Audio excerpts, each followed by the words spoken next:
right out of the gate, we are meeting our vision. This will be by far the largest majority Indigenous-owned pubco in the country. My next guest is building one of the most disruptive business models in the mining industry today. And in fact, one of his lead investors, legendary mining investor and entrepreneur Frank Giustra, calls this possibly the most impactful news in the mining sector since he pioneered the streaming business in the mining industry 20 years ago. My guest today is Rob McLeod, President and CEO of Nations Royalty. Enjoy. Rob, it's great to have you here today. Thanks so much for joining me. It's a real pleasure to be here, Jay. Thank you for having me to talk about Nations Royalty. Yeah, well, what you're building is super novel, and I'm very excited to get this in front of my audience. So I think maybe the best way to introduce this, and then I'll let you take it away a little bit, is Frank Giustra, who is one of the world's top mining entrepreneurs ever and founder of some of the world's biggest mining companies, including Wheaton Precious Metals, which was previously Silver Wheaton, and he and his team effectively pioneered the streaming business in the mining sector, which, as we know today, you just said before we hit record here, this is the darling of the mining sector these days. And hundreds of billions of dollars of wealth have been created on the back of this model.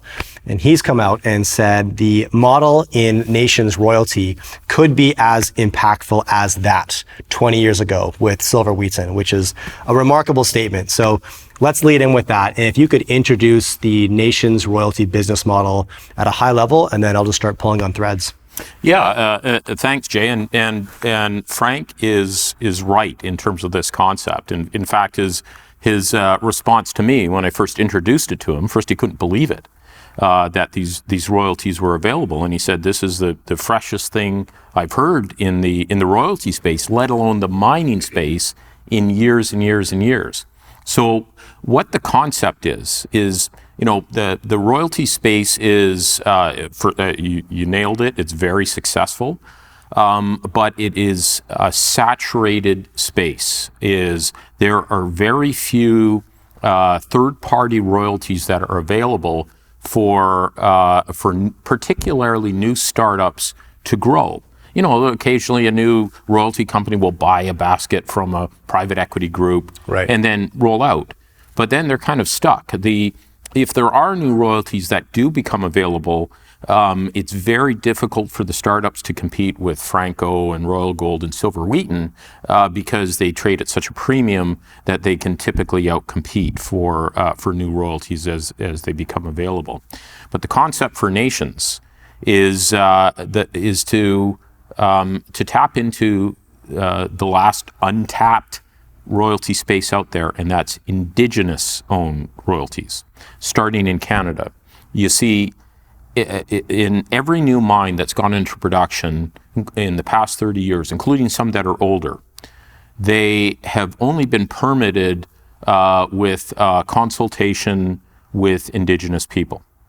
And as part of the consultation process, these typically end up in a benefit agreement that is signed between the mining company and the First Nation, or sometimes it's multiple First Nations for one mine. Those royalties, which are one of two revenue streams that the First Nations have, all mines in Canada, they pay a mineral tax. Mineral taxes are shared between federal governments, provincial or territorial governments, and then either municipalities and or First Nations. Okay. So in the case, and I'm going to talk a lot about Nisga'a today, because Nisga'a are the founders, is Nisga'a receives tax revenue. They also have royalties with the mining companies that were signed as part of comprehensive benefit agreements that cover all sorts of different aspects related to mine operation, closure, remediation, environmental monitoring, skills training, and employment and such things. So those royalties are, and this is one of the reasons why they're untapped, is that they are typically, but not always, confidential. And, it's, I actually, until we started with this concept 2.5 years ago, did not grasp the size potential of Indigenous royalties in the country. And you couldn't have, because these agreements are confidential. Yeah, there's a few out there. There's a few that you can, and if you know somebody who knows somebody, or you can get that answer. So just to recap for a minute, Rob. So whenever a project reaches the permitting stage in Canada, essentially, a benefit agreement is signed between that mining company and the Indigenous stakeholders of that region. Correct. And within that, there's a handful of considerations, including skills, training, employment, environmental factors, and 2 revenue streams, one being the mineral tax, the second being the royalty, which makes me cock an eyebrow that it is negotiated and agreed upon confidentially. But that's what currently stands. Is that correct? That is the way that it goes. So the vision for the company, and it's starting with a First Nation in British Columbia that have always been leaders.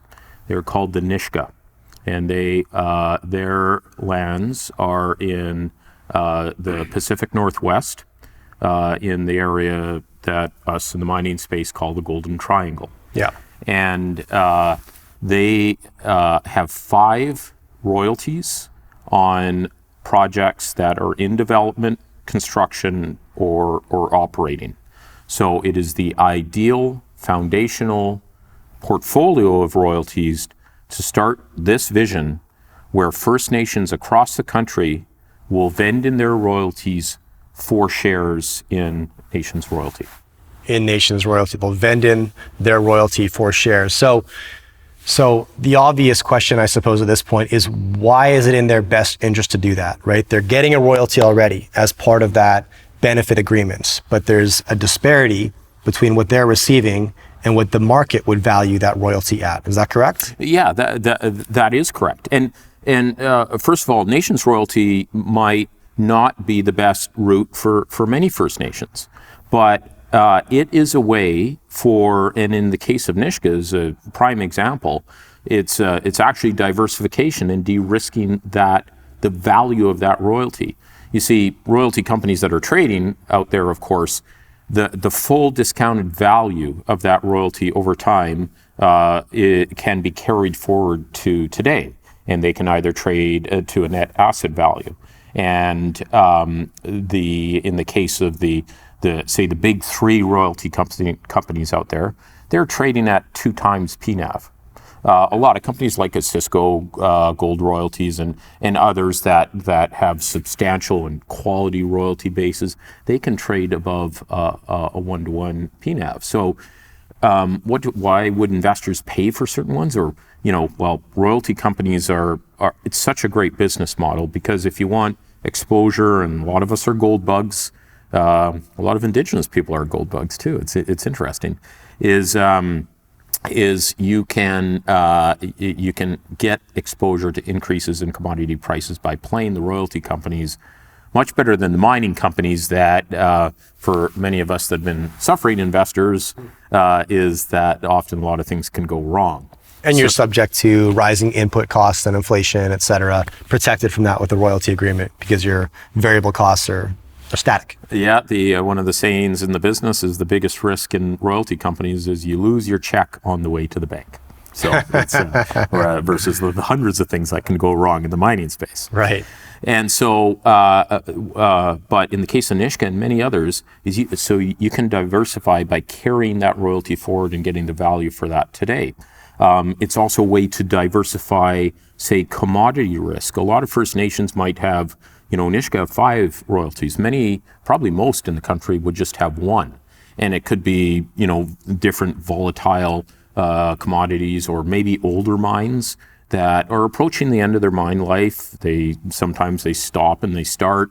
Maybe there's a way for those First Nations would want to lock in that value today by rolling in their royalties.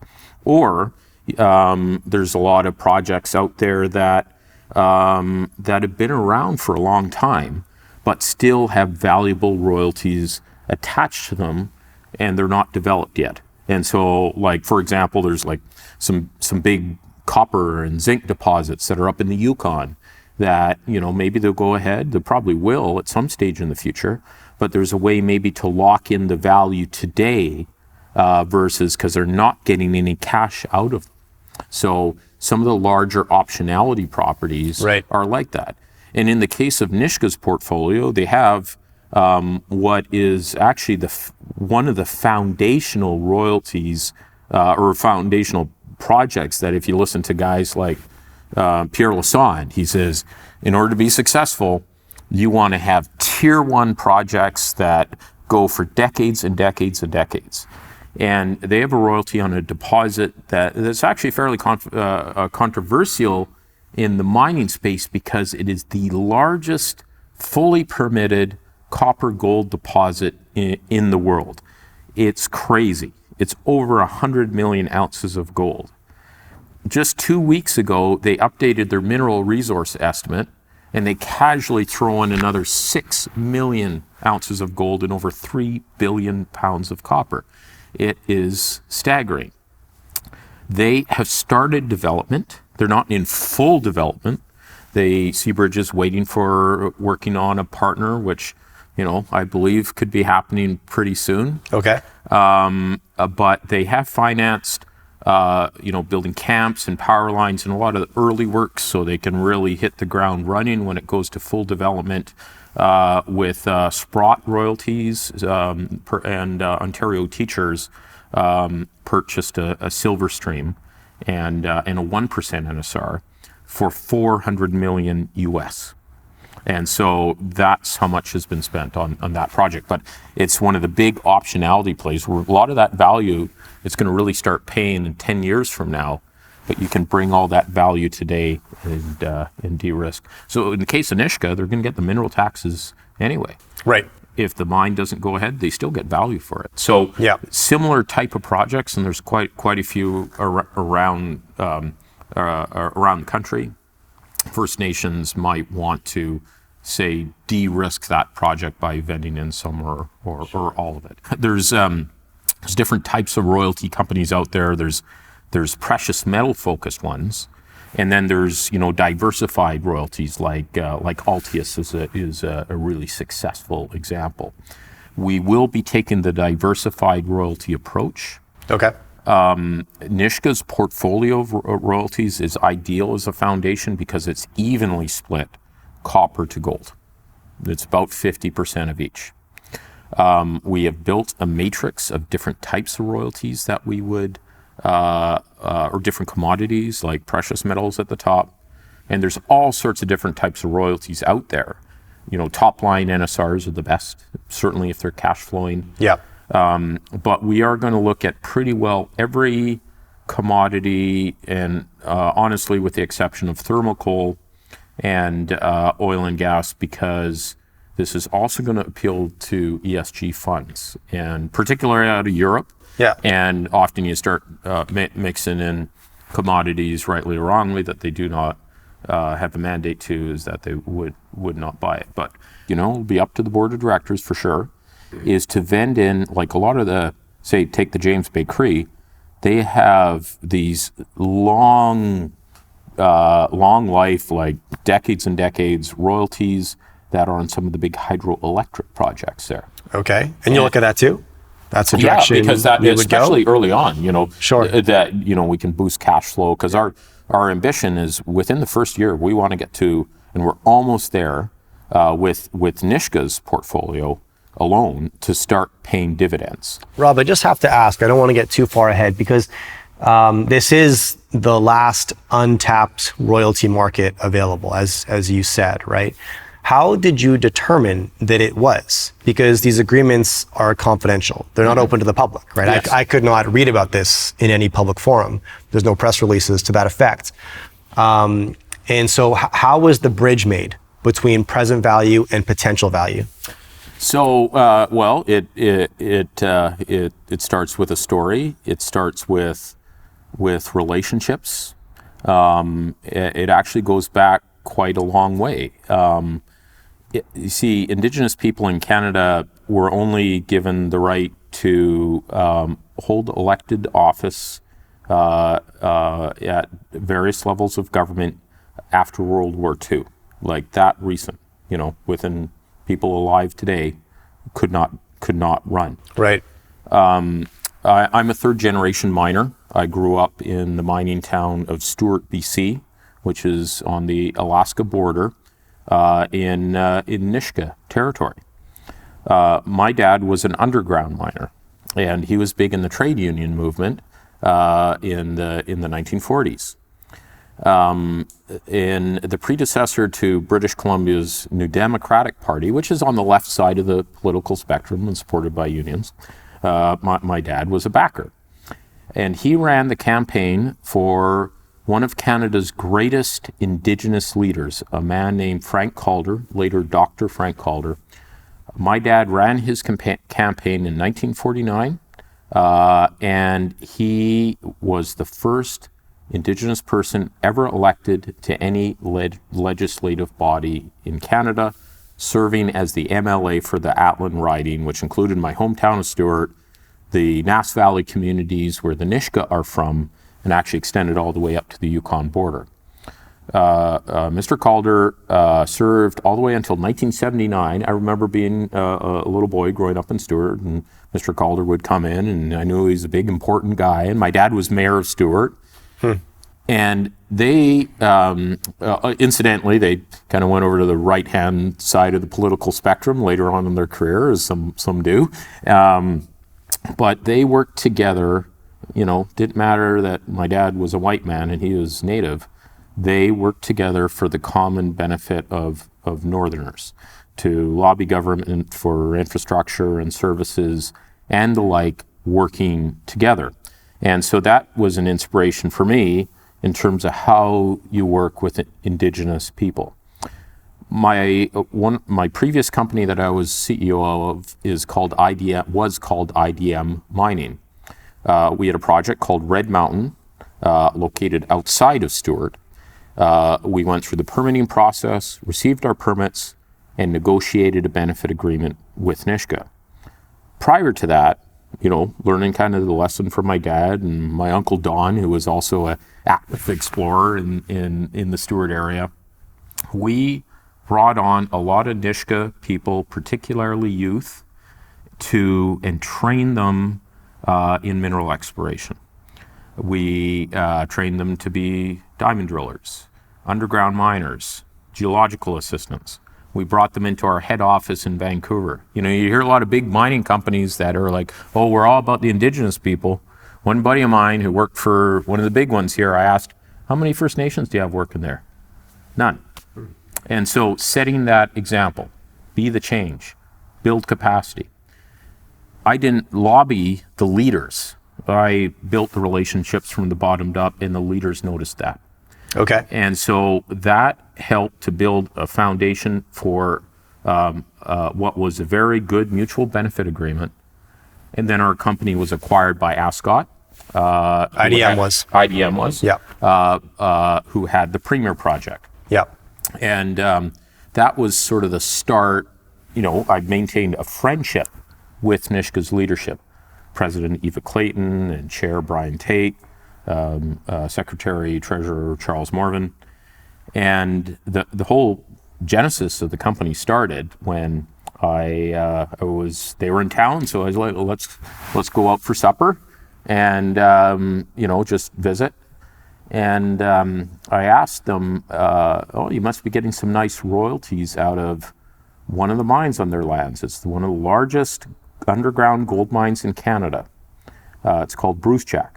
And it's still fairly new, and at the time it was. And I said, you must be getting some nice checks coming out of Brucejack these days.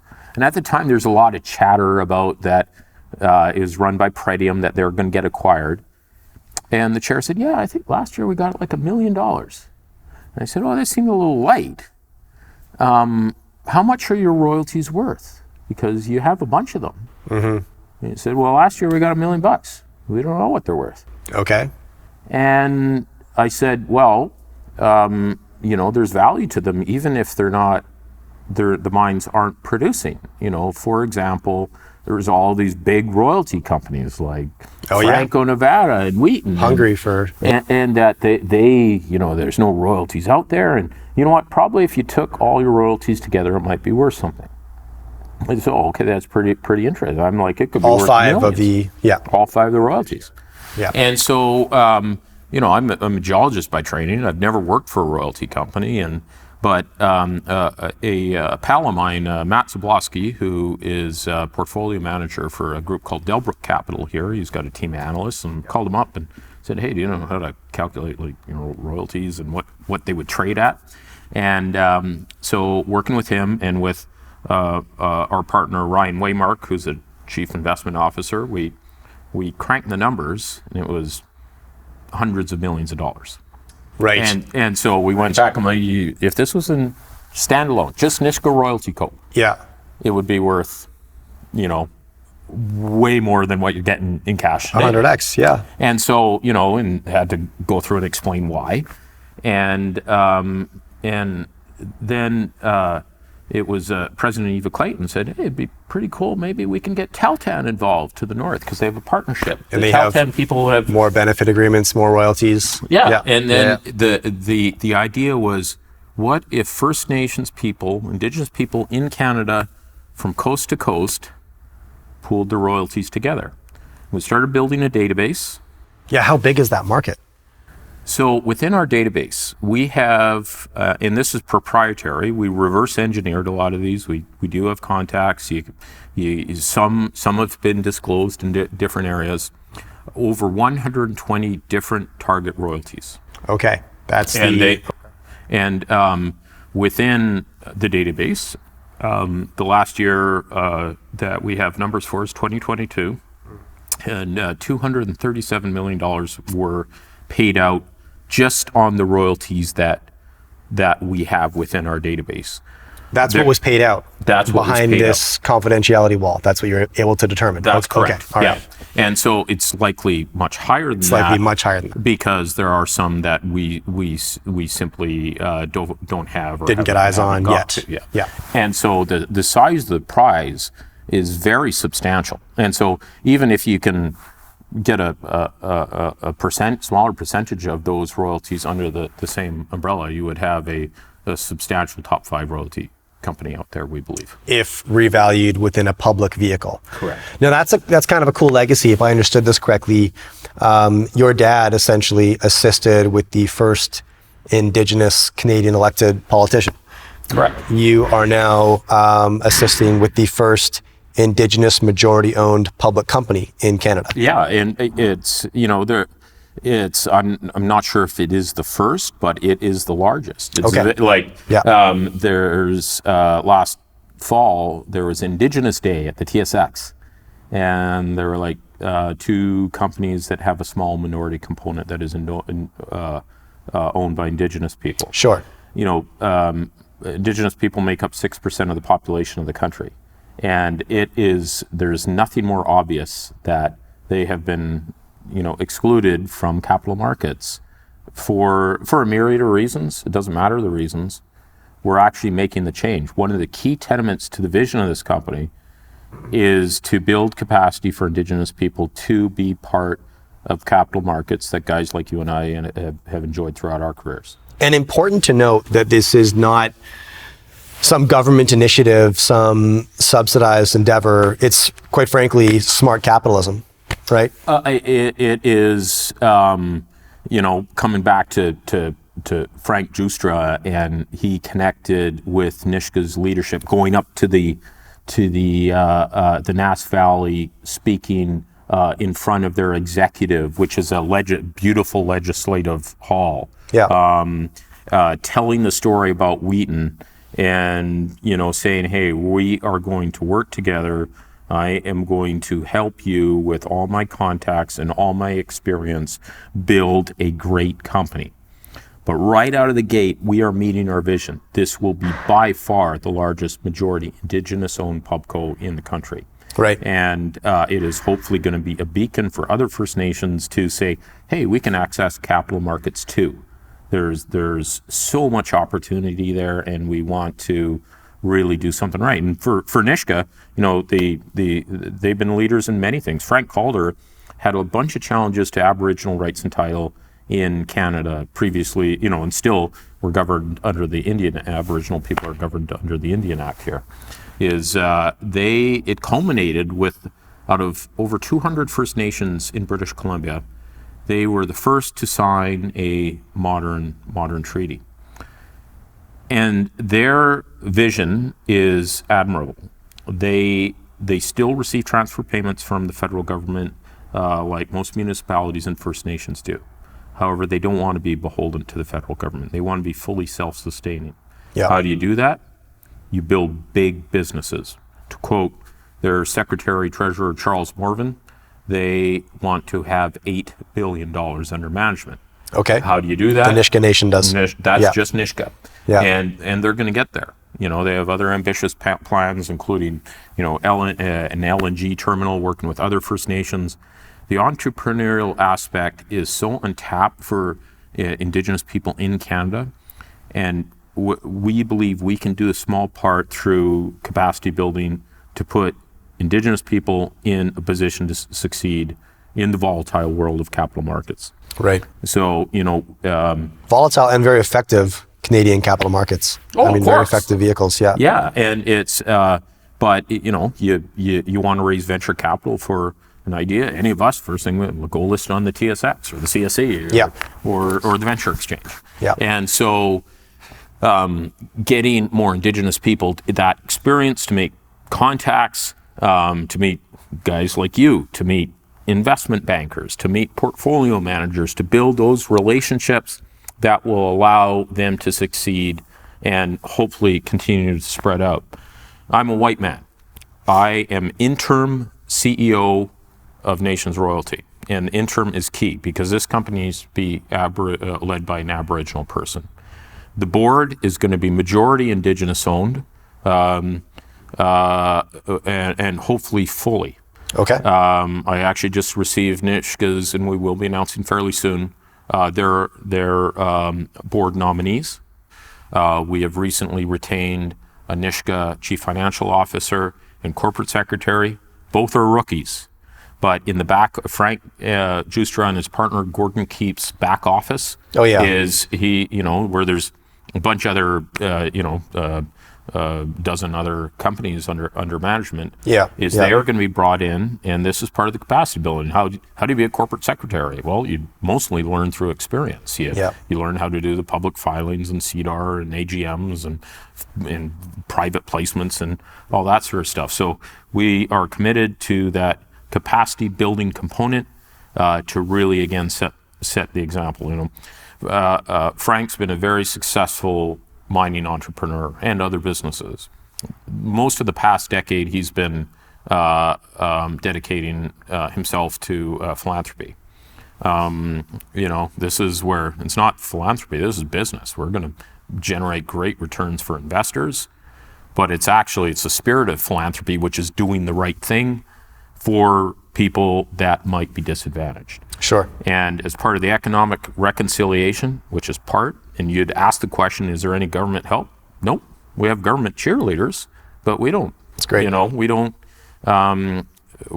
need the help. We can go out and engage bankers and call up our own contacts to help finance this company and make those contacts where Indigenous people are going to call them again for their next business venture. Yes. Yeah. And so the journey so far has been really rewarding, and I really can't wait to see where the company is going to be, let alone in 1 year, in 10 years, because there is the opportunity to go internationally areas where there are modern treaties or agreements with Indigenous folks.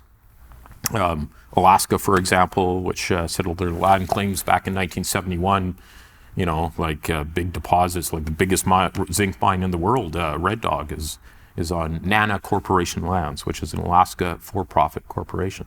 The Donlin Creek deposit, to which huge gold deposit there. Maybe that's one of those optionality ones that have been sitting around for 30 years. Maybe they want to do a deal with Nations Royalties. Yeah. Or Mexican Ejidos or Australian Aboriginal groups. Let's wrap up with that blue sky a little bit. So February 1st, you guys completed the transaction. Nations Royalty purchased the 5 royalties within the Nisga'a benefit agreements. That was the first transaction. Yes, so that was the announcement, and the royalties will transfer.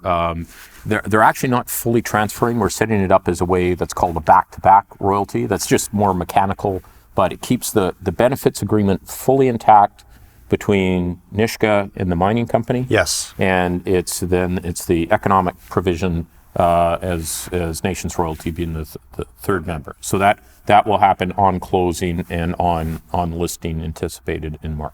And in exchange, Nisga'a receives shares in Nations Royalty. Therefore, their royalties will be revalued within the public markets, potentially much higher. Correct. And they are going to own the vast majority of the company. Yeah.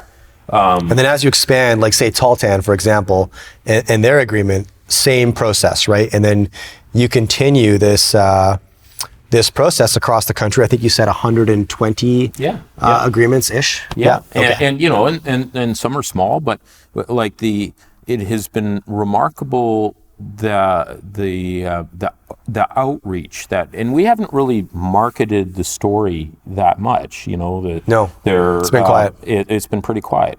But when the news came out, you know, the Northern Telegraph actually goes pretty quick. We just set up a website. In fact, it was interesting. The very first message that we got was from another First Nation that's local here in BC.